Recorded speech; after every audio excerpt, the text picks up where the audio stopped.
ថ្ងៃសៅរ៍ថ្ងៃអាទិត្យចង់ជួបជុំមិត្តភ័ក្តិបងប្អូនតែពិបាកក្នុងការរកនឹកមុខម្ហូបក្លែមែនអត់បងប្អូនសាកធ្វើមួយមុខនេះធានារសជាតិឲ្យថាឆ្ងាញ់ហើយក្លែមជាមួយនឹងរបស់ជាក់ទៀតគឺថាជាតិហ្មងបងប្អូនថ្ងៃនេះដែរគឺមានមុខម្ហូបមួយមុខមកចែកជូនបងប្អូនគឺមាន់ឆាជាមួយនឹងងាំង៉ូវបងប្អូនហើយសម្រាប់មាន់នេះដែរគឺយើងទិញមាន់មកជាហៀងទៅមានលាយពោះវៀនមានលុយអីអញ្ចឹងណាគឺថាវាឆាទៅពេលយើងឆាទៅគឺថាវាឆ្ងាញ់ណាបងប្អូនហើយតោះចង់ដឹងថាវិធីធ្វើមាន់ឆាងាំង៉ូវយើងធ្វើបែបណាខ្លះបងប្អូនតាមដានវីដេអូនេះតាំងពីដើមរហូតដល់ចប់ណាបងប្អូន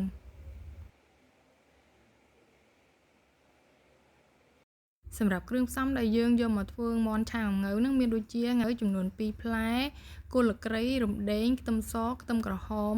ខ្ទឹមសបងប្អូនចិញ្ច្រាំខ្លះនិងទុកវាមូលអញ្ចឹងខ្លះណាបងប្អូនដើម្បីយើងឆាទៅវាមានជាតិឆ្ងាញ់អញ្ចឹងហើយសម្រាប់មាន់យើងកាត់ជាដុំហើយពោះវៀនមាន់ឯហ្នឹងគឺយើងយកវាទៅស្រុះសិនណាបងប្អូនឥឡូវនេះយើងមកធ្វើការចាក់ជាមួយប្រេងឆារបស់យើងដើម្បីរំលីងមាន់ជាមុនសិនដើម្បីដល់ពេលយើងឆាទៅគឺសាច់មាន់របស់យើងឡើងក្រហមបានល្អហើយវាកាត់ជាតិឆ្អាបបានល្អទៀតបងប្អូនជាដំបូងដាក់ខ្ទះឲ្យក្តៅចាក់ប្រេងឆាដាក់គល់ក្រីហើយមកយើងដាក់សាច់មាន់និងគ្រឿងក្នុងមាន់ដែលយើងបានហាន់វាហ្នឹងបងប្អូនយើងឆាវាឲ្យឡើងក្រៀមអញ្ចឹងទៅបងប្អូន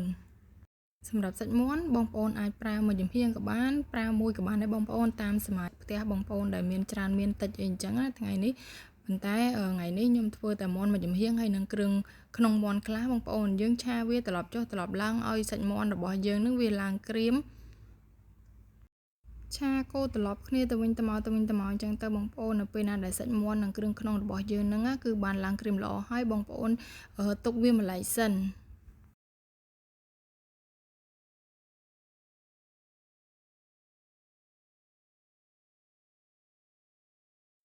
នេះបងប្អូនឆាវាតតឡើងក្រៀមអញ្ចឹងមកដើម្បីកាត់ក្លិនឆ្អាបអីអញ្ចឹងណាយើងធ្វើការឆាវាតក្រៀមអញ្ចឹង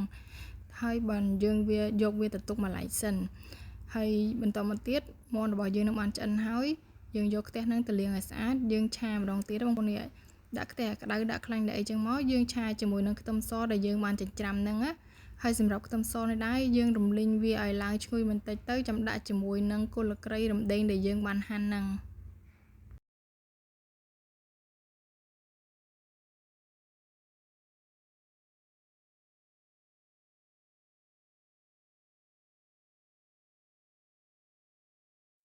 នៅពេលដែលខ្ទឹមសរបស់យើងឡើងមាន់ឈ្ងុយបន្តិចបងប្អូនដាក់ជាមួយនឹងគល់ក្រីនិងរំដេងយើងលីងគ្រឿងរបស់យើងនឹងឲ្យឡើងឈ្ងុយខ្លាំងមែនតើបងប្អូនចាំដាក់ជាមួយនឹងខ្ទឹមសខ្ទឹមក្រហមដែលយើងបានបកទុកមុនហ្នឹងណាសម្រាប់ខ្ទឹមសនិងខ្ទឹមក្រហមនេះយើងលក្ខណៈថាធ្វើដូចជាបន្លែអញ្ចឹងបងប្អូននេះពេលដែលយើងញ៉ាំជាមួយនឹងខ្ទឹមអឺនៅធំអញ្ចឹងគឺវាមានរសជាតិឆ្ងាញ់យើងធ្វើការលីងខ្ទឹមសខ្ទឹមក្រហមគល់ក្រីរំដេងហ្នឹងឲ្យវាឡើងឈ្ងុយបានល្អចាំធ្វើការចាក់ជាមួយនឹងសាច់មាន់ដែលយើងបានបំពងមុននឹងទុកអញ្ចឹងយើងធ្វើការកូរត្រឡប់សាច់មាន់ហ្នឹងចុះឡើងហើយយើងទុកវាមួយសន្ទុះសិនបងប្អូន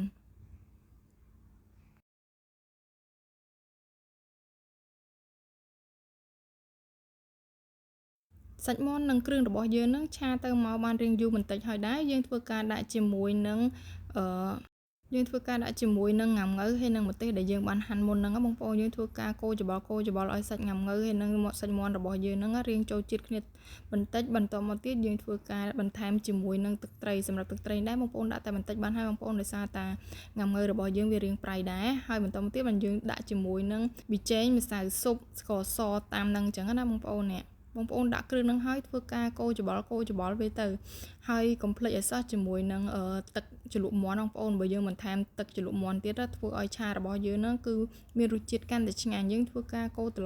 ឡប់ជាមួយនឹងគ្រឿងហ្នឹងឲ្យឡើងចូលជាតិគ្នាបានល្អយើងទុកវាមួយសន្ទុះទៀតបងប្អូន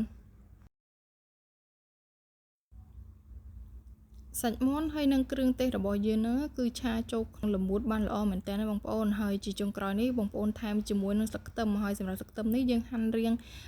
វែងតិចទៅដើម្បីឲ្យយើងឆាទៅគឺវាលក្ខណៈមើលទៅថាស្អាតអញ្ចឹងណាបងប្អូននេះហើយឥឡូវនេះដែរមាន់រំលីងរបស់យើងហ្នឹងគឺបានរួចរាល់ហើយដែរបងប្អូនយើងធ្វើការដួសដាក់ចានអញ្ចឹងមករៀបចំញ៉ាំបាយទៅគឺថាឈ្ងុយ4-10ផ្ទះតែម្ដងបងប្អូន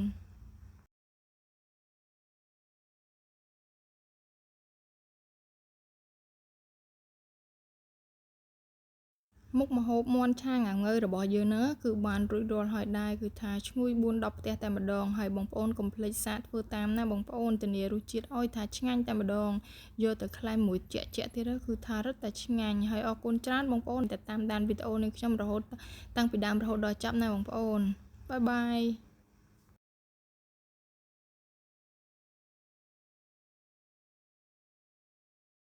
សម្រាប់បងប្អូនដែលមានតម្រូវការបោះពុម្ពធៀបការធៀបបុណ្យធៀបឡើងផ្ទះធ្វើវិក័យប័ត្រណែមកាតឆ្លាក់ត្រាថតរូបកែរូបថតពីចាស់ទៅថ្មី